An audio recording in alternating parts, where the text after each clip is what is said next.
Hello, everyone. This is Dr. Khan, Executive Plastic Surgery. A pleasure to be on. Warm fall welcome to everyone. and it's a pleasure to be talking about what is a very important topic. And hopefully, you find this very informative and useful. Please feel free to text or in the comment section ask any questions you may have for me, and I'll be more than happy to answer. Yeah, I've had a very interesting clinic today, and I will go ahead and get started with some useful information that I'm sure patients are going to find helpful. Please feel free to ask any questions, and I'll be more than happy to answer any additional questions you may have. My practice is exclusively devoted to what is breast implant removal, that is removal of saline implants, silicone implants, and residual capsules. And this is where I undertake the process of removing the capsules and the implant and the inflamed tissue so that the surgery is done definitively, completely, comprehensively, such that when we look back at the surgery, we're not second guessing the process. So over the weekend, I had a chance to talk to a patient. Yesterday, my first consult was that from a patient who already had her explant. And then this patient and the surgeon actually discussed removing the implant and capsule in en bloc fashion. And the surgeon went in this patient and removed the implant. And when he attempted to remove the capsule, it was super tightly adherent to the rib. And the surgeon felt that he could not, and he just cauterized the capsule, and he essentially what is completed the operation, and he felt that was good enough. Now the patient reached me out and she said that she's got the same fatigue, brain fog, and enough time had elapsed, several years, that she continues to have the many signs and symptoms of breast implant illness, like she is currently still having implants. And so this is goes to show you that number one, there's two conditions to this whole explant surgery. Number one, that the surgeon must firmly believe that the implants and the capsules must be sincerely, definitively removed, so that there is no doubt in the surgeon's mind that the capsule must be removed and should come from within. One free soldier is better than 10 hired ones, and it should come naturally from the surgeon to the point where he or she should not be augmenting. And number two, that the surgeon should be able to carry out the process of removal of the capsule. And in my practice, removal of the capsule or tissue and the implant and the en bloc fashion means removal of the fascia of the serratus anterior, pectoralis minor, fascia of the intercostal muscle, fascia of the pectoralis major inferiorly if the implant is below the muscle, and the periosteum and the perichondrium. That essentially, what I would say, ensures that the whole capsule is removed and there is no capsular burden left behind. And the ultimate and the only way is to see a picture and high definition video of the chest wall showing complete removal of the capsule and the implant, and then also cutting open of the implant and the capsule on the table, so that you can visualize and confirm without a doubt that the entire capsule is removed. So this surgeon was made to realize that he has to remove the capsule. That's the contract. But when he wanted to, he physically could not remove the capsule. And remember, this is not a easy surgery. And the surgeon may want to, but because the capsule is so tightly adherent to the rib and on top of the chest wall, many surgeons are not able to complete the task, simply because it requires a certain level of experience, sophistication, determination, and the going gets tough. That commitment gets really tested on the OR table. And it is, in my eyes, a 4-hour process. I see some surgeons doing the surgery in an hour and a half, even 2 hours. I will tell you, in my hands, it's virtually impossible. That means the capsule is being left behind. Just cauterizing the capsule is not a capsulectomy. It is leaving behind that silicone burden, and the patients will continue to hurt and harm. And now she's seeking me out. Me going into her chest and removing that residual capsule is definitely harder than when she had implants in place. And that cauterization of the capsule on top of the rib certainly makes my job harder. It's like removing pieces of wet tissue paper that were left behind on the rib, and certainly absolutely makes the residual capsule removal a more difficult task. My last patient done today is a nice patient that came to me local from half an hour away. She had first set of implant in 2015, and then towards the latter part of 2015, she had developed capsular contracture where the surgeon went in to fix the problem.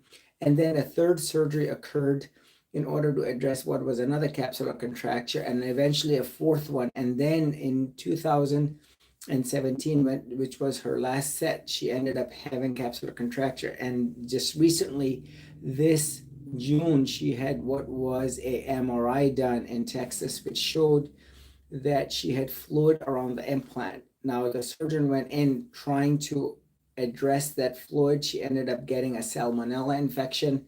And because of this, she ended up getting an infection. And she ended up having what was just a very focal removal of that capsule. And that fluid was sent only the workup to show that she's CD30 positive. And so now on the right side, her implant was removed by the July surgery, and she has residual capsules, and the workup shows CD30 positive. So my task in her is to remove the residual capsule, plus all of that inflamed tissue, given the history of 4 reconstructions, what are supposed to be above the muscle.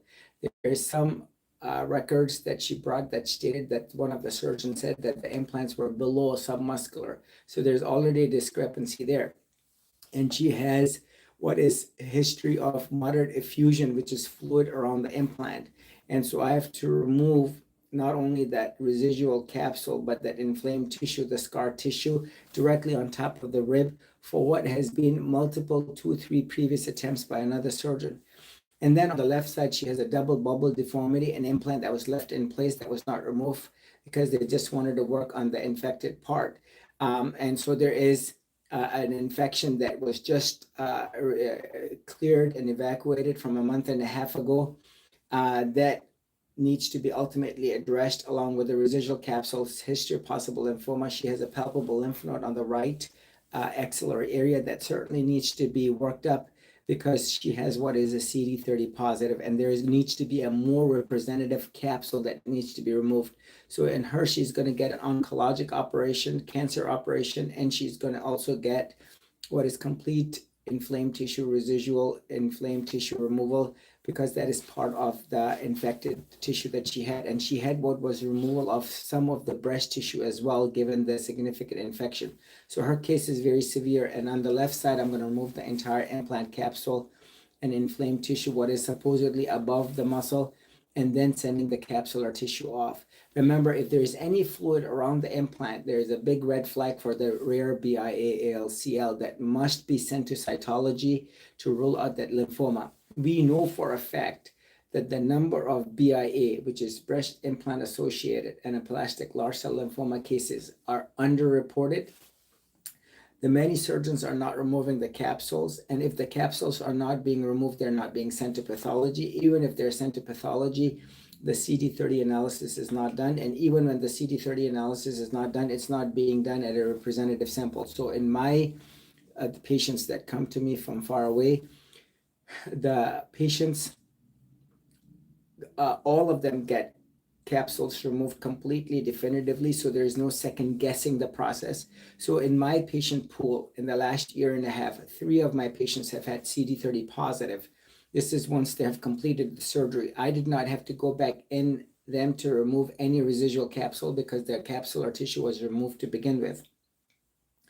The cultures are done for bacteria and fungus, implants are returned to the patients, and a complete, thorough, meticulous visualization, palpation, gut sixth sense removal of all inflamed tissue is done with only good, healthy, viable tissue remaining behind, so that all of that inflammatory burden, abnormal burden is removed with only good, healthy tissue remaining behind. So the other thing I want to mention, one of the patients that I took care of last week, she said that she had supposedly 575 cc silicone implants. And when I did remove them last week, lo and behold, to my surprise, she had what were 800 cc implants. And she came to me exactly a week out. And as on her exam, she's a young lady in her late 30s. and she basically clearly did not need drains, and she clearly from the initial evaluation did not need what is an unnecessary lift given the significant amount of what is the pseudo lift that I had done. Now I will go ahead and put forth a series of pictures and videos kind of showing what is a pseudo lift. As you will see in the many Facebook lives and YouTube lives that I have done, there's an excess skin that I remove at the bottom, only a horizontal incision. This is the tissue expanded part of the skin, if you will, that I remove. And then when I place the internal sutures, I move the breast tissue towards the midline and superiorly. And as I put the internal sutures, that helps elevate the breast tissue upward and medially towards the midline. The breast tissue recoils along with the skin. The younger the patient is, the more the recoil. Sometimes right before me on the OR table, sometimes there is a concavity defect as a result of the implant sitting on the chest, especially in the capsular contracture patients.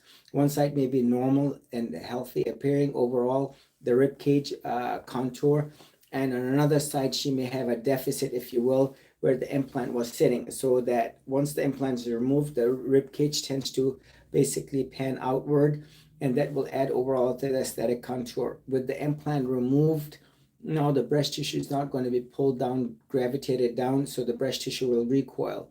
With the implant removed and no mass effect in the proximity of the breast tissue now is going to get a chance to fluff out.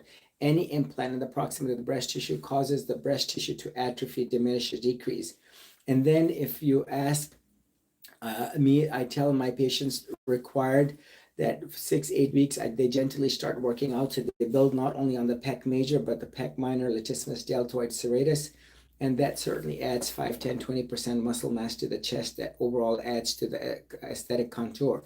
And when the inflammation subsides, you will see majority of the patients do not need what is that unnecessary lift operation. Now, please go ahead and ask me any questions you may have. One patient was asking, I talked to another patient from California. So I just want to mention that there are a lot of patients that come to me from far away. They travel. This is a surgery where I can do the surgery very safely, very definitively. So you would come in on a Monday in clinic. This would be a pre-op visit. Tuesday, the surgery would happen. You would then recover Tuesday, Wednesday, Thursday, and then Friday you would see me in clinic, and then you would head back, and then I would follow you completely and definitively from the comfort of your home. And this is where we exchange a lot of information, be sometimes either videos or pictures, and I'm able to follow you definitively until approximately the 6-8 week mark. And you will be talking to me initially pre-op, during, and after, so I'm directly interacting with you, not my nursing staff or my assistants, and I am the one who's directly involved because I only know what happened in the operating room. The other thing I want to mention here is, there is a patient that was concerned about like DVT, deep vein thrombus. As you will see, all the patients are required to wear compression socks on the day of the surgery till they head back and they're home. Every patient gets heparin 5,000 sub-Q units right in the subcutaneous area that helps with the DVT prophylaxis. Everyone is required to be up out of bed to chair on the day of the surgery, and the following day ambulating, walking. That helps absolutely diminish. Number 4, the patients get what is twilight deep sedation anesthesia, where they're not paralyzed, and you will see the patients are very comfortable. To date, not a single patient has had any recollection of the surgery, and this is a surgery where they, relatively speaking, bounce back out of anesthesia very effectively, very safely, less nausea, less complications. There is no tube that's put down, and the patients overall do relatively very well when it comes to recovery from the anesthesia. And this is what I say every surgeon should do, especially when you can, so as to prevent any ventilator associated issues. Remember that it's still very, very safe, but this is overall in general safer, which is the twilight deep sedation with the propofol, fentanyl, Versed, and the patients are certainly very comfortable. And like I said earlier, to date, not a single patient has had any recollection of the surgery. They never woke up. That's more like for the movies, whatnot else. Another question that I get asked is, again, please feel free to ask any questions, be it from YouTube, TikTok, Facebook, or Instagram, and I'll be more than happy to answer any additional questions. The most important thing you have to do here is you have to do your homework. You have to do your research. Go to my YouTube page and go under YouTube Live, YouTube Shorts, YouTube videos, and you will get a very good understanding as to what my practice is about. You can join the Facebook group page. Every surgeon who's explanting should and must have a Facebook page or a YouTube page where they are actively discussing their thought process. You're essentially getting to see the surgeon's personality come out, how active they are, how, if they're augmenting or not, what is their thought process. So in my practice, I do not do the unnecessary drains. I have not used drains in any of my patients in well over 5.5 years. The unnecessary lifts that I do not do, because majority of the patients do not need that, like the 78-year-old lady, the 70-year-old lady, the many other patients, even the 89-year-old lady did not need a lift because she had a good surgeon. She had, relatively speaking, small implants, and the way I did the pseudo lift, she ended up recoiling very nicely, and she had what would be a very nice aesthetic contour, what someone 89 would absolutely have. And the many patients who I've taken care of who did not get unnecessary lifts. Number 3, the capsules are always sent to pathology to rule out that rare lymphoma, breast cancer, anything abnormal. Number 4, cultures are done for bacteria and fungus. Number 5, implants are always returned to the patient so they can match with the card. They know what's inside them. Yesterday, I talked to another patient. When I told her, what does your card say? She was surprised to see it was silicone implants, and she always thought they were saline. Number 6, extremely important. You need to and must demand, if you will, the high definition pictures of the chest wall that completely definitively states and shows that the entire capsule was removed, and also cutting open of the videos, cutting open of the implant and capsule videos that shows definitively how the surgery was done, and the twilight deep sedation. And number 8, no matter what the patient's underlying comorbidities, the patients must get the same surgery. There should be no compromise. The entire capsule must be removed such that when we look back at it, you did the right surgery, the best surgery, and you don't compromise on the surgery because of the patient's comorbidities or financial status or underlying medical issues. And this is what, as you will see, is the Khan procedure. You can go ahead and AI it, and you will see a kind of a very good overview of the pseudo lift, the Khan pseudo lift, the Khan Dakai pseudo lift, and also Dakai is my first assist. He and I basically do this routinely, and we basically were initially doing it on some select patients, and now we do it exclusively on all patients. And you will certainly read up on the Khan procedure. The other thing I want to mention, and we have a question, we're going to be having our first of the many clinics in California on the 20th of September. So I will be physically there in person with the intent of operating in California. And so I'm having a second office in California. And so you are more than welcome to come see me in person at the clinic, and then I will examine you, answer any questions. I will get a lot of information from you in regards to your case, and then soon thereafter we will come up with operative weeks where I will be basically conducting these surgeries in a timely fashion on a routine basis. So please do learn more about that, and this is certainly something that a lot of my patients have come to me from the Pacific Coast. They will find very useful and relatively very practical as they get their questions answered. Mar, do you have a question? Yes, so there's a patient on Instagram from France, and she would like to know if symptoms are relieved after explant.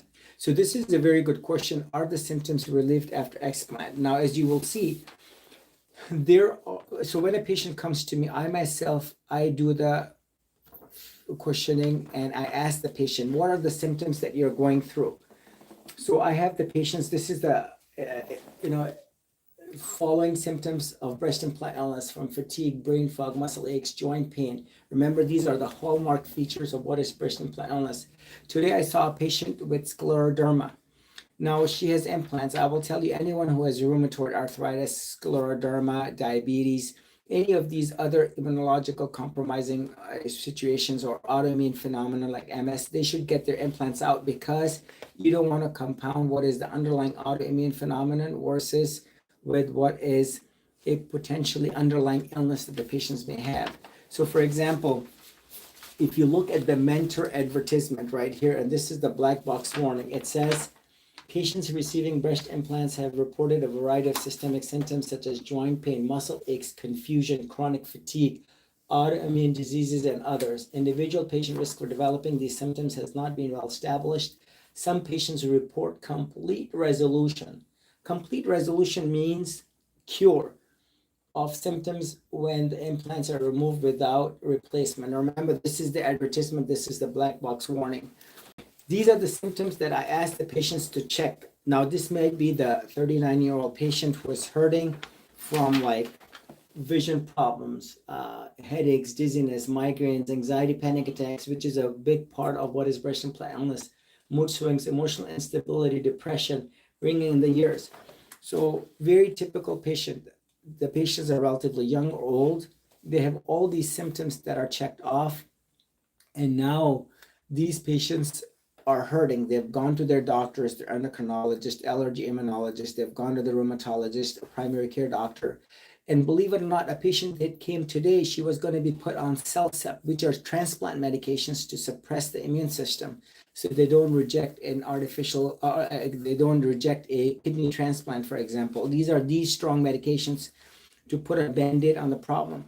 The underlying problem, when you have a young patient who has gone to all these doctors and the doctors say everything looks good, the labs look good, and the exam looks good, and the MRI is good, and the patients are told that this is all in your head and it's the stresses of society, it's the everything else but the implants. The patients deep down within know it's the implants. So like one of the patients I talked to yesterday, she said, I'm 100% convinced it's my implants, because what else would it be? These are the same symptoms that my friend had when she explanted with you. And this is consistent with the many patients who are going now, be it in France or in the US, with symptomatic improvement of their symptoms, such that the 90% or more of the patients report resolution of their symptoms, complete resolution. They feel like $1,000,000. And I just want to go ahead and say, we know this out of the Utah Plastic Surgery Society. They reported their patients, when they did the explant, well over 90% improved. Another group, Dr. Metzinger, for example, out of Louisiana, he removed the total capsulectomy and explant surgery was done, and these patients improved dramatically, 90% of them. Now, this is not a small number like 10, 15. This is when the surgery is done right. Now, what is happening in the US at least, and in the rest of the world, a lot of surgeons now offering explants because they want to certainly capitalize on explants. They're still augmenting. If you ask their heart and soul inside, do you believe in breast implant illness? The answer is absolutely not. But they want to take care of these patients because they want to earn their business. And the bottom line here is, now the patients go to these docs, like the very first patient that I talked about. She went and got an explant and she did not improve, and she feels like she still has implants. Her option number one is to do nothing, pray to God, and hopefully get better. Well, guess what? Many years has elapsed for her, and the many years that have elapsed, she has not improved. The second thing is to put like a mood stabilizer or anxiety or other medications that help suppress the immune system, like prednisone or CellCept, to help with those autoimmune phenomena. Underlying problem is the capsules, because I myself, I have removed residual capsules from the many patients, and these patients have improved, and you will hear them directly talk about it when the surgery is done right. And that's the take-home message. So if someone goes to another surgeon and the surgeon says, oh, I'm done in an hour and a half or 2.5 hours with fat grafting and a lift and a supposed explant, and the patient's not improving, guess what? You never got the right surgery, at least in my mind, because I myself take 4 hours alone, minus no lift, minus no fat grafting, and the patients improve. And the point I'm trying to make here is, you have to see who's doing the surgery and how they're doing it, because cauterizing the capsule is ineffective.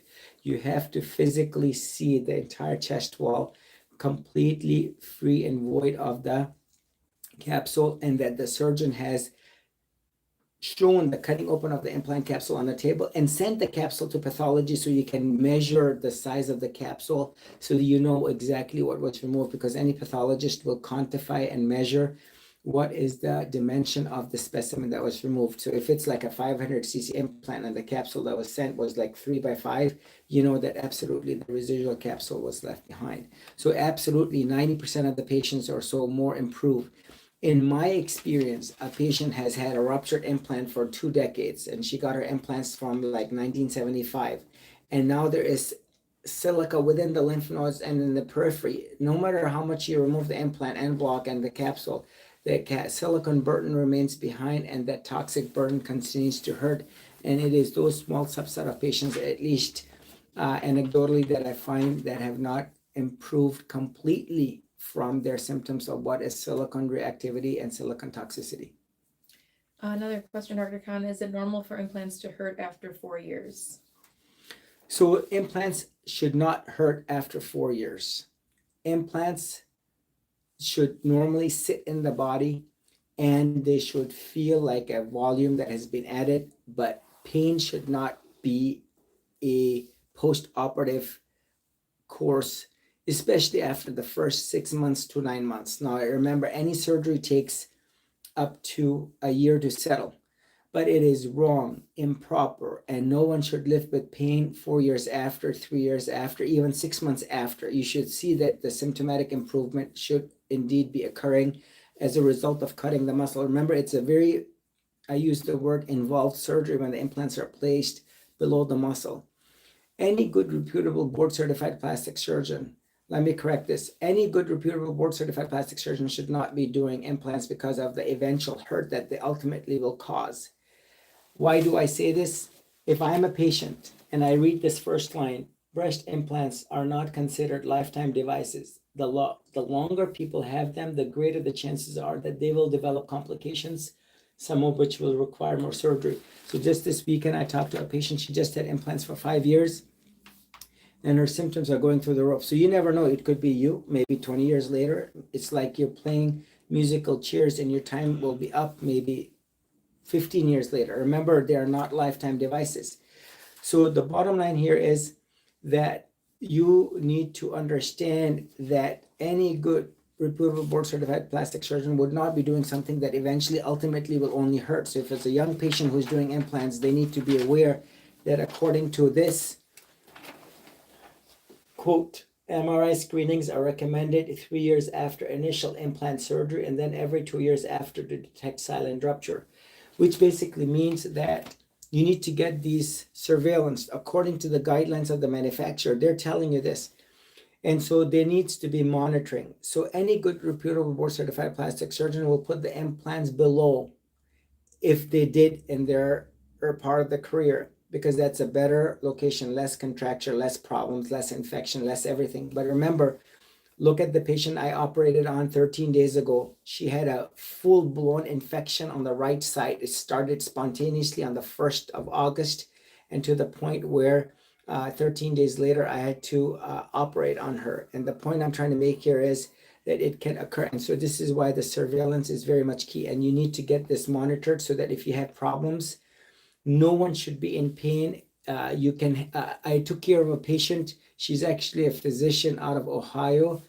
And I removed what was a neuroma from the right part of the chest at the 12 o'clock position, which is a nerve scar. And you can only imagine that the implant in the proximity of that nerve was causing inflammation. So I removed that neuroma. And this is one of the pathology specimens that I sent. So anytime I see anything abnormal, looks abnormal, palpates abnormal, feels abnormal, I send to pathology so that we know what it is and what it is not. And in this patient, it was a neuroma. So no one should have to live with pain at all after any surgery. If you have a knee replacement, you're in pain, there's a problem. You have to get it addressed. Now, sometimes when patients have implants, they're doing well, and now the implants move downward and outward just from the gravity effect alone. And sometimes they may impinge on a nerve. Sometimes the inflammation may spread to a nerve. Sometimes they may have a small infusion that might be causing pressure on a nerve. And so it is wrong and improper that someone be living with a contracture or someone be living with pain. Okay, next question. What are some of the common symptoms of BII? So the common symptoms of BII are, and this is what I tell the patients, why do you want to get the implants removed? And the patients mention, this is a checklist. Fatigue by far is the most common symptom. It's like you have the common cold and you're like, you slept 8-10 hours and you're completely lethargic. You go for a little bit of a walk, a work, and 6 hours later, you take another nap for 2-3 hours and you get up and you're still not refreshed. That is the most common symptom. This is what they mention here on the black box warning. Reported a variety of systemic symptoms such as joint pain, muscle aches, confusion, chronic fatigue. The next one is the brain fog, very common. Young people, 27-year-old patient, she's like, I went out in my car to get some from the grocery and I totally forgot what I was going there for. Another reporter on the helicopter back in the day, she's looking down and she's like, I forgot what was the name of the street. Complete, like what the word here is confusion. So you, like another young student nursing, studying for her exam, and she took notes. The next day, she's like, I don't remember even writing this, but this is her writing. And she read the chapter and she doesn't recall. And she said, I want to get an explan so I can pass my boards. Muscle aches, pain, weakness, joint pain, soreness. This is what is the hallmark feature of what is breast implant illness, the rheumatological joint problems. As you will see from the MD Anderson study by Dr. Clements out of MD Anderson, dryness of the eyes, scleroderma, rheumatoid arthritis. These are patients who are getting more of this 6 times, 7 times, 8 times more likely than the average population. Now remember, this is a study of studies. And so these are the hallmark type features like fibromyalgia type issues. Hair loss, not in a lot of patients, small subset. Dry skin, eyes, throat trickle where the patients are patients are like trying to swallow. Dry skin, very common. Dry eyes, very common, which is the Sjogren's I was just talking about. Weight gain, a lot of people are depressed, sleeping a lot. Anxiety, as you will see, that's another feature. And now they're eating a lot more, depressed, they're eating more, their joints are hurting now, they're not exercising. Easy bruising, they would get a hurt or a break in the skin, or they would get injury and they would take a long time to heal. Temperature intolerance, low libido, autoimmune issues, that's a big one too. So a lot of patients report Sjogren's, Raynaud's, Graves type. Now, the implants themselves did not cause the Hashimoto's. There is no direct association that's noted, but these are the autoimmune issues that the patients report, like ankylosing spondylitis, like Crohn's or ulcerative colitis. Now, these are autoimmune phenomenon. Remember, I read this earlier. The patient state, some patients report complete resolution of symptoms. And what were the symptoms?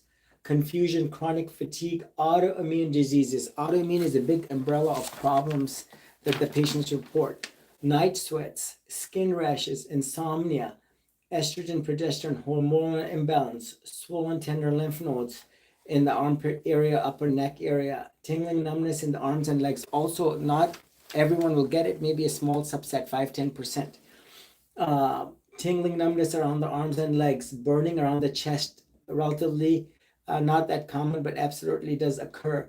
Cold, discolored hands and feet, foul body odor, muscle twitching, vertigo, frequent urination, interstitial cystitis, chronic neck and back pain, the fibromyalgia type issues, rashes, nail splitting, premature aging, thyroid, adrenal problems, swelling around the face. If you just go in and Google explant before after pictures, you will see young patients and old with their before and after pictures when the surgery is done right. Decline changes in vision, slow muscle recovery after activity, gastrointestinal digestive issues. A lot of patients that report that they could not eat dairy or pizza, and after the surgery they can now go back to tolerating these diets.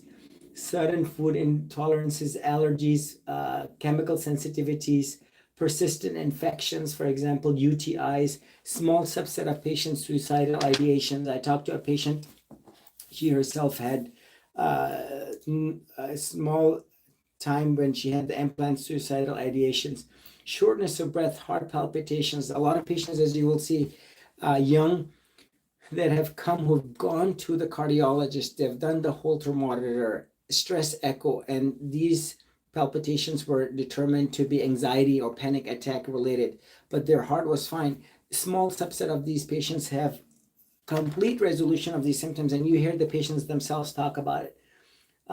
Symptoms of fibromyalgia, as I mentioned, feeling like you're dying, chronic inflammation, recurring sinus UTI infections, throat clearing, very significant headaches, migraines, anxiety, panic attacks. A big part of it is the stresses and emotional instability, metallic taste in the mouth, Lyme symptoms, Lyme disease diagnosis, ringing in the ears.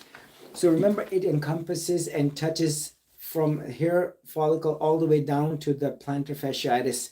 Not at everyone, sometimes it comes and goes. Not everyone will get breast implant illness as well. There's many patients I've seen who checked off 0 boxes and they came in, well, they said their time was up, 10-year mark, and they just did not want to deal with implants. So I've had those patients as well. So if you do your homework, and I say this to you, all what I have said today are not my words. I'm just kind of putting the two and two together from the mentor advertisement and their read between the lines warning and the black box warning. You have, if you, the other one that I normally read out of, I think it might be in the other room. oh, I okay, can if you find can get I it. can print it. Yeah, or you can get that to me, if you can please look. Yeah, So I can you, print it. ultimately, you look at the black box warning, you look at the manufacturer warning, you look at what we know, what was released by the FDA, and I'm gonna ask Mar to get that for me. And ultimately, most importantly, just listen to the patients, how they're benefiting and improving. Yesterday, I talked to a patient from Virginia, and she basically went to a major hospital, the top 5 hospitals in the Northeast, and she was told directly that what you're going through is not what is you are reading on the social media, and that you're basically self-diagnosing yourself by what you're reading on social media. Now, I will tell you, if you look at the warnings, they're telling you breast implant illness exists. There was a paper just published by a group that said, well, breast implant illness is a real entity. Well, we know that from the 80s, 90s that led to the ban. There's no saying gravity exists. We just want to report that in 2025. No, we know that it exists. This is what breast implant illness is and the many hallmark symptoms, right? Of what is breast implant illness. Not everyone will get it, but we know it absolutely does exist. And we see a lot of surgeons trying to capitalize on this. I said, we know this all along, just listen to the many patients who have improved. They did a survey of almost 736 surgeons across, and they basically determined that 70% of the surgeons were doing explants. And this is where there's more and more recognition of the fact that breast implant illness absolutely does exist, but what is the best way to deal with it? And this is what I say, do it right, do it once, do it completely, and do it definitively. So I have a question on Facebook. If my last year ultrasound states that one of the breasts has some fluid in front of the implant, should I get that fluid tested before explant, or it's better to go directly if I'm ready for it? Now, I'm going to say this. There was another patient that stated, so it is abnormal to have fluid around the implant, and that is a big red flag for the rare BIA-ALCL, which is the breast implant associated anaplastic large cell lymphoma. Remember, any implant, all implants cause inflammation, some more, some less. So there is a body that reacts. To have fluid is a big red flag, and it needs to be quote unquote tested. Now, having used the word tested, the recommendation, so for example, that MRI that was read, and this patient was so diligent and very comprehensive, she actually made it down to MD Anderson to get her workup because of the MRI showing fluid on the implant. The recommendation is to put a needle in and aspirate and do a cytological analysis. Now, I will tell you, I am not the world's expert on managing BIALCL. If you have a CD30 positive, I sent those 3 patients to Karmanos Cancer Center, University of Michigan, to a major cancer center so that they can get the care and expertise that they need. Now, The bottom line here is, if you go and put a needle in and you aspirate, now that fluid where you have now made a hole in the capsule is going to ooze and leak out, and it's going to spread into the periphery and then go into the lymph nodes, right? Now, if you ask me, if you were to do an end block, and this is my thought, option number one, you have an implant and the capsule, and there is fluid inside the capsule around the implant and contained in the capsule. The recommendation made by the radiologist was to put a needle in, pull the fluid out, and send it off. Now, in my eyes, that fluid is going to leak out and drain into the periphery, and God forbid that rare chance it's lymphoma. You don't want it to spread into the lymph nodes, correct?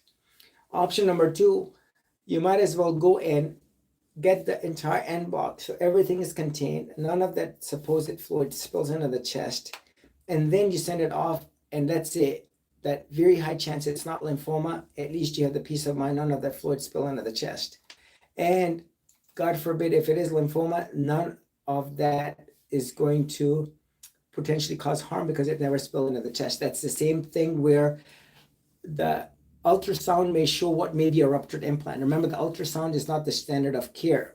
The MRI is, because it is the most precise soft tissue assessing imaging modality that exists. So my recommendation is to get an MRI, go to a cancer center, and to get a full workup, and to get an MRI to assess the lymph nodes, to assess the whole chest breast area, to assess the integrity of the implant. Because remember, ultrasound is a crude way, sound waves, technician dependent, and it is better than nothing. The more imaging and being worked up. So this patient that came to me had a PET scan as well, by the way, done at the MD Anderson. This very last patient that I was talking about with the CD30 positive. So there's a certain etiquette and sophistication into proving what it is and what it is not. Even sending the capsule off, the whole capsule must be sent, not a small piece. And the point I'm trying, and the surgeon needs to alert the pathologist that we need to absolutely clear out the lymphoma. We're thinking lymphoma. We're always thinking lymphoma, because you don't want to, your eyes cannot tell if it's lymphoma or not till the CD30 analysis is done, until the pathologist takes it upon herself or himself to say that this is not lymphoma with definitive certainty, because they got a good representative sample. So another thing to note here is, if this, my hand is the whole capsule, you don't want to just do one specimen and say, oh, it's not lymphoma. They have to do multiple evaluations. So at the MD Anderson, there was a paper that was published. They took the capsule, and if the capsule is the size of a clock, if you will, round, they would get at 1 o'clock, 2 o'clock, 3 o'clock, 4, 5, 6, 7, all the way around to 12, so that they got a representative sample all the way around. And then they're basically ruling out lymphoma, because they're getting a good representative sample of the lymphoma. Now, this is, remember, the pathologist's role. This is the pathologist who's going to stand it and look at under the microscope. And I, as a surgeon, alert and let the pathologist know that you must do CD30 analysis, and you must rule out that rare BIL, CL, or squamous cell cancer, or breast cancer, or anything abnormal. So if that makes sense, so I would prefer, if I was the patient, knowing what I know. Remember, BIALCL is so rare to date. Almost 1,300 or less cases have been reported worldwide. We know from the many plastic surgery societies, from the manufacturers, and the data that is underreported, and that not many surgeons are doing their respective tests to pick up on it. And so this is where you have to do your due diligence. It's not overkill. If the president of the US was to get an explant, if you will, she or would definitely have all of the capsules sent, and like, this is the most important patient, and that's who you are. So do it right, do it comprehensively. It's not overkill, and you don't want to look back and say, oh, I wish we had done this, I wish we had done that. Do it correctly to begin with, so that you get a very systematic, thoughtful approach to begin with. And remember, this is all about the completeness sake. This is all about the surgeon's integrity, professionalism, that he or she cares. It's not about rushing through the surgery. It's all about ensuring and very carefully removing the whole capsule. So hopefully I answered your question. Other question I got earlier was, how do we get your schedule? So tomorrow morning, we're going to release the address where we're going to be, and we're essentially going to do a 9 to 6 clinic. And then I will be there personally, and so we will set that up, and we'll have more of that information to you for tomorrow as to where my clinic is going to be in California. If the explant left a deformity, would you do a revision? Now, remember, there are patients that have had, so the classic example would be this patient, the last patient I just talked about. She had an infection of the breast, and they actually, believe it or not, did what is a lumpectomy / partial mastectomy, to the point where her lower part of the breast is completely missing, volume is gone, and they had to physically remove it. Or another patient that had silicone granuloma, and the silicone spilled into the periphery. It was above the muscle and spilled into the breast tissue. And so now, as I feel these hard masses, irregularities, I've had to remove.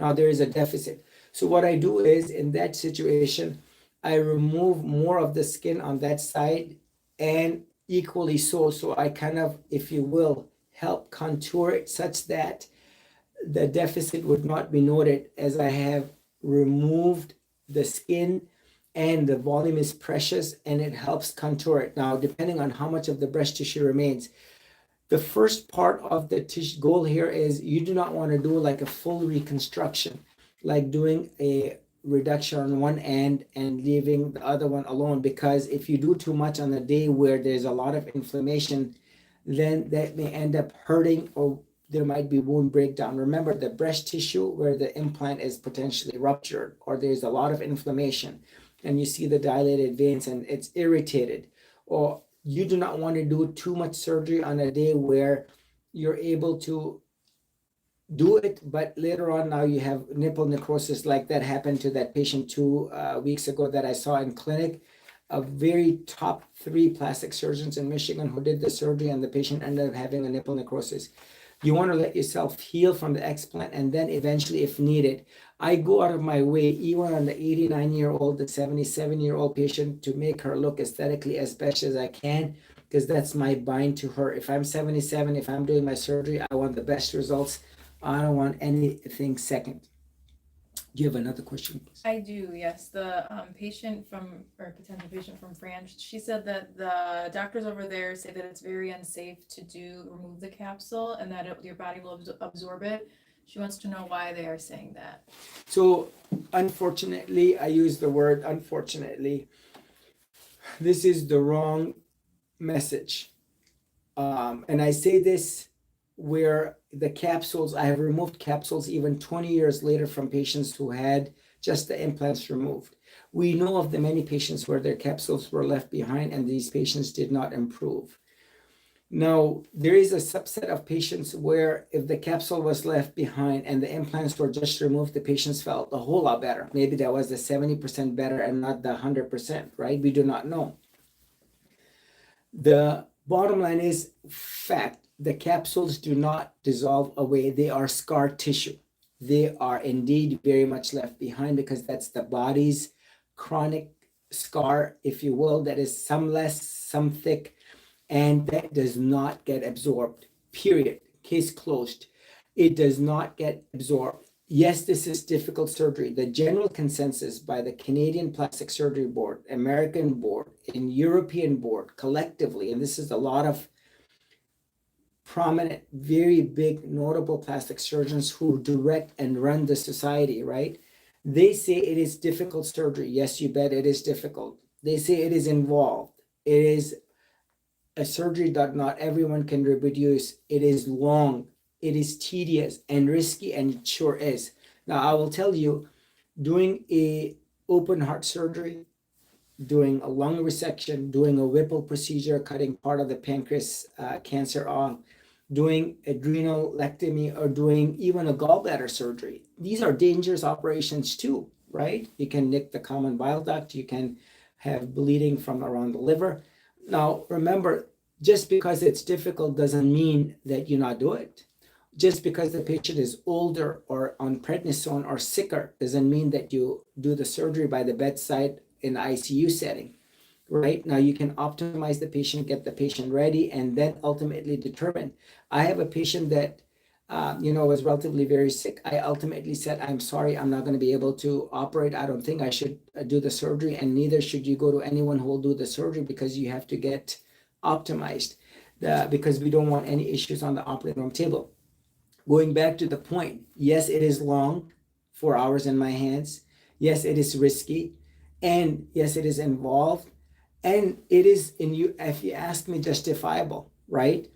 Just because it is tough doesn't mean you not do it. And this is where, look how many of my patients who had a ruptured implant, had I not done the whole capsule removal, their silicone would have spilled under the chest and now it would be free floating into the chest. Look at all my patients, the 3 of them who had the CD30 positive, they would have had to come back for a redo completion capsulectomy. They did not have to come back. 3 of my patients that I can remember in the last 3 years who had breast cancer, who had a history of breast cancer, and they did not have to come back because all of their capsule was indeed very much removed, including the mastectomy scars. The point I'm trying to make here is do it right, do it once, do it complete, do it thorough. Is it overkill? If you ask me, no. So the pathologist asked me at the hospital, this is the Trinity Hospital that's right across, do you really want me to do the entire total capsule CD30 analysis each and every single time? Because he told me it is unprofessional and unethical to be overkill. And I thought that was very interesting and amusing, that the way he asked me, because he said the insurance is not going to justify it. Then I asked the pathologist, do you think if you were not to do a CD30 analysis and not to do the appropriate stain, would you overlook lymphoma? He said, sure, I would. Then I said, why are you giving this a chance to happen? Do it completely, do it thoroughly, do it as if you are taking care of the president, meaning you're going to go all the way out. So what, you had to do a CD30 stain and it was negative. At least the patient has a peace of mind that she's not going to end up getting the lymphoma years later, like it was reported in one of the case reports. Yes, it is very underreported, but remember, there's squamous cell cancer, there is lymphoma, BIALCL, there's a T type, B side, and many other subspecialty, the subtypes of the lymphoma as well. The point I'm trying to make here is this is, yes, involved. Look at the first patient, one of the patients that I mentioned, she ended up getting the explant done, and her surgeon was like, I'm going to do the capsulectomy and end block, and I'm determined, and I'm going to do it for you. When he went into doing it, he just bailed out and he said, I cannot do it. And he was very honest and direct to my patient who talked to me over the weekend yesterday. And she was told by her surgeon that her surgeon could not remove the whole capsule, and the surgery was a little bit over 2.5 hours. And this goes to showing you that, number one, you have to have that mental commitment that it must be removed. And number two, you have to physically be able to do the task. So the capsule does not dissolve. It does not blend in. It's not inert. It has within it the silica particles that will continue to hurt and trigger. I want to go ahead and read this as well. This is part of the information that I had.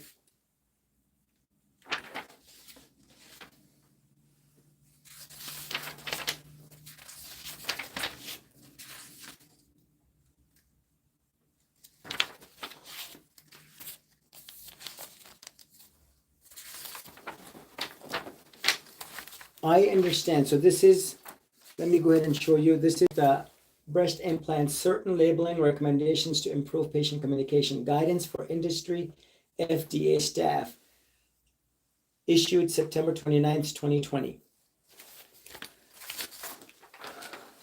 I understand that silicone can migrate from my implant into nearby tissues, chest wall, lymph nodes under the arm, and organs, liver, lungs, where it may not be possible to remove.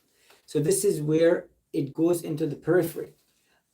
I understand that I will receive a patient device card after my surgery that has the information on it. I understand that all breast implants contain chemicals and heavy metals. I understand that most of these chemicals stay inside the shell of the implant, but small quantities have been found to diffuse gel bleed through the implant shell of the silicone gel-filled implants, even if the implant is intact and not ruptured or leaking. So there is this phenomenon of gel bleed that is indeed occurring, right? And then the other thing that they mention here, and guess what? They want you, patient initials, that the surgeon discuss this with you as you're getting implants. Systemic symptoms. So this is the question earlier. I understand that some patients have received breast implants have reported a variety of systemic symptoms, including joint pain, fatigue, rash, memory loss, and brain fog, that some patients have called breast implant analysts. I'll tell you, it is comical to see that they write, some patients have called. Why don't I call it breast implant analyst? You call it breast implant analyst, because it is what it is. While the causes of these symptoms are unclear, some patients have reported the relief of these symptoms with the removal of their implants and surrounding scar tissue capsule. However, not all patients may experience improvement in their symptoms. So they're telling you remove the capsule and this paperwork at least, right? And those patients that 10%, 15%, 10% that don't improve, maybe their silica or silicone has migrated into the lymph nodes, into the liver, into the chest wall. And that's why they're not improving. Now, the other proof that I have for this French doctor is look at the pathology. This is my patient. She came to me. I've canceled out her name for HIPAA. This is the right breast implant capsule. So this is the capsule that's around the implant. More if you can, just the sunlight, if you can. Yeah. So as you will see, right breast implant capsule. It says cluster of foamy macrophages and focal foreign crystalline material consistent with silicone with associated giant cell reaction. Consistent with silicone. That means what? That means there's silica within the capsule. So if you remove the implant and the silica stays behind, guess what? That small amount of silica is enough to continue to trigger and hurt and cause problems. On the next pathology, refractile foreign material. This is the right breast implant capsule again. Refractile foreign material associated with multinucleate. Foreign material is what? It's silica. Not in all the patients, but look, on the other side, there was not reported. On one side there was foreign material, on the other side there was not. Now I cannot tell by looking at it grossly with my eyes if this is lymphoma, if this is silica, if this is refractile material or not. This is what the pathologist is reading it. So to that surgeon in France who says the capsule is inert and does not need to be removed and it's benign is wrong.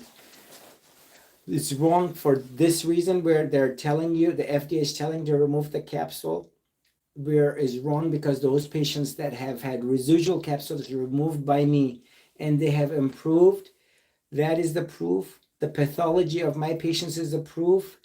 And you will see that many patients who have operated on and who have sought relief of their symptoms is proof. And guess what?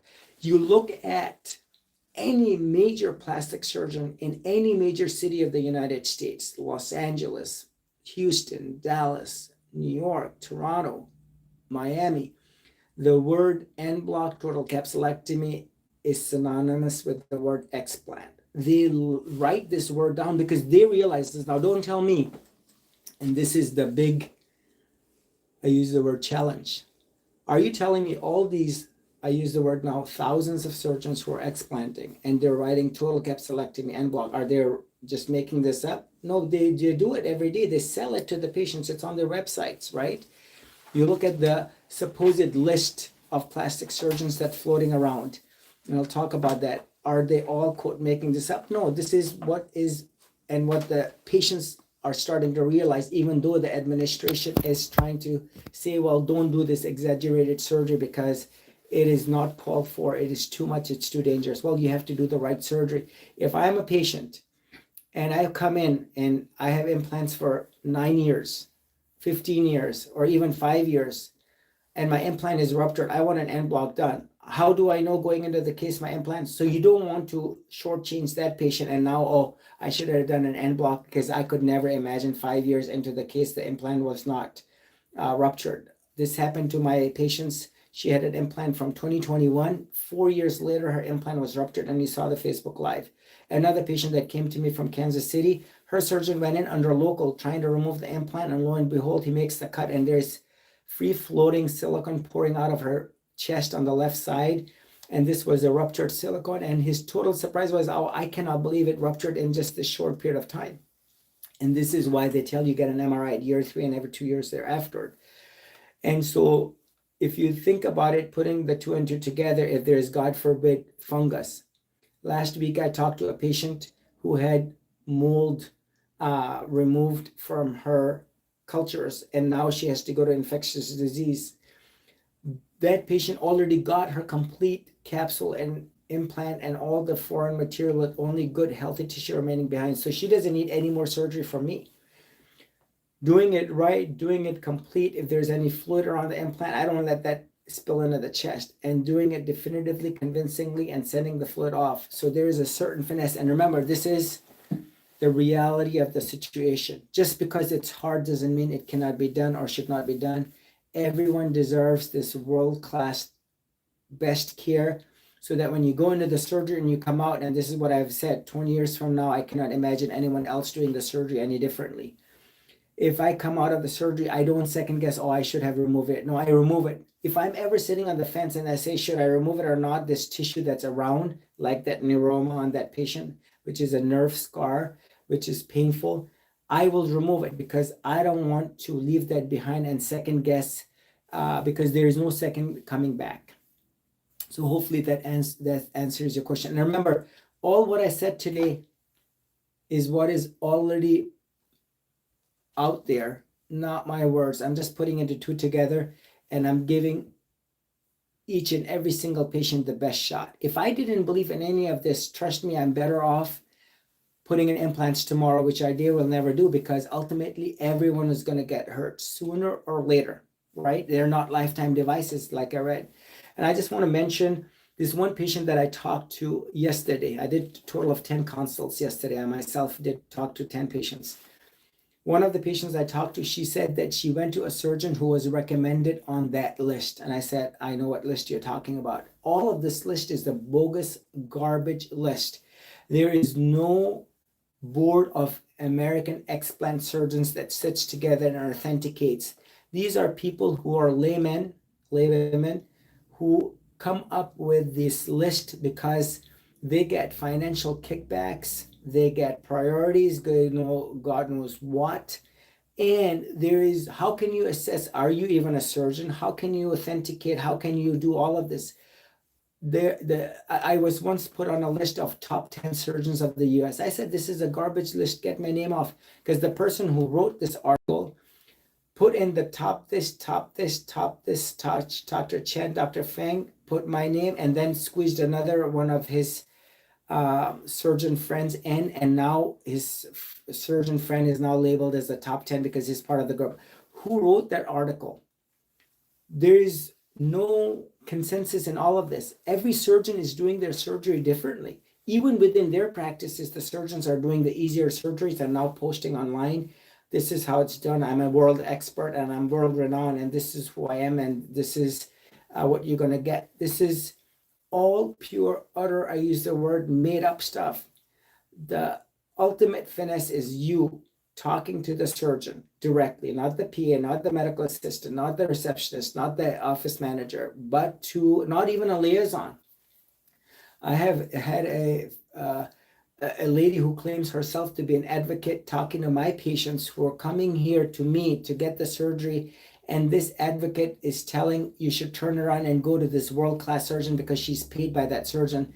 And shame on this woman who claims to be an advocate but is financially being compensated for her loyalty to breast implants, but her loyalty is to the dollar. And unfortunately, she's selling herself short to the community, and pure unethical, if you ask me. And the point I'm trying to make here is you have to not look any list. You have to not look any Facebook recommendations of surgeons. You don't have to look at nothing out there. You have to do your homework. So this patient got compromised and shortchanged, and she's a Canadian patient. And she said, I looked at the list and I thought that was the list, and this was the surgeon that was recommended. And he obviously is putting in implants. He doesn't believe in BII. And God knows how he got on the list, maybe by making a donation. And this is the point. You have to do the homework yourself. You have to talk to the surgeon. You have to, every patient that I talk to, I make a determination if I'm going to even move forward with that patient or not. And ultimately, the patient is the boss that decides what is it that they're looking for, what is it that he or she is seeking, he meaning the significant other. With the many husbands who are very much involved in the decision making as well, along with their significant others. Ultimately, the patient decides what she wants to do. She's the boss, and I am telling the patients, this is how I do it, this is why I do it. The many patients who I chose not to do a lift who ultimately came back and thanked me for not doing what is any unnecessary surgery. And this is the whole take-home message. The only disclosure I have is the patient's health, benefit, and well-being, so that when the surgery gets done, you have the peace of mind that all of the capsule inflammatory burden, toxic burden, implant, and scar tissue, capsule tissue, abnormal tissue was removed, including fluid. And number two, all what was removed was tested in the manner as described by the videos, high definition pictures and videos that you must demand to get from your surgeons. Because if it's not seen and shown to you, it was never done, especially the video of the chest wall.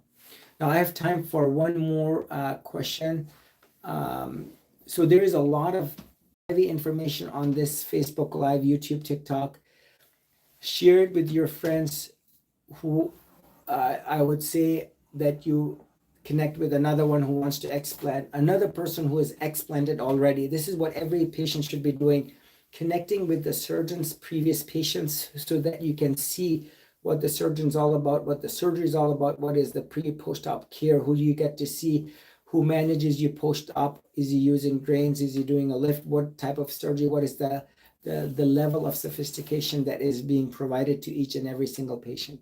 So this surgery is all about, if you ask me, and I'll end with this, the surgeon's personality, that integrity, the professionalism, the care, that, and you should feel that you should be very excited about the surgery like many of my patients are, and you should do your homework. Do not rush into the surgery. You have another question? Yes. So one patient said, should I be concerned if my implant moved out of the socket a little? Should I be concerned? So maybe like it dropped a little bit. So it's not uncommon for the implants to malposition. Remember, this is one of the risks of having implants, especially large implants or technically misplaced implants. Many implants start off nice, but remember, as the muscle is cut and the implants are placed, there is no muscle that's holding you down, so they only bottom downward and outward. And so it's not uncommon to see this malpositioning. Sometimes the double bubble deformity occurs. You can Google this, double bubble breast deformity. Sometimes there's contracture and now it pushes the implant down. Sometimes even the world's best surgeon, no matter what, you will have malpositioning that indeed inevitably occurs. And so it is not uncommon to find that, and you should seek consultation from a board certified plastic surgeon so that you can get the care and attention so that you get what are aesthetically pleasing results and you do not have to deal with what is a malposition. All right, so having said this, we'll do another Facebook Live soon. I have, hopefully we'll do that later on in the week. Please continue to ask questions and continue to do your research. Go to the YouTube page, Facebook page, and learn more about how the surgeon does it, why they do it, what's their thought process, and what is the level of sophistication, education, and experience that they have, so that you have what is true informed consent. You know what you're signing up for. Thank you very much. Take care. All the very best.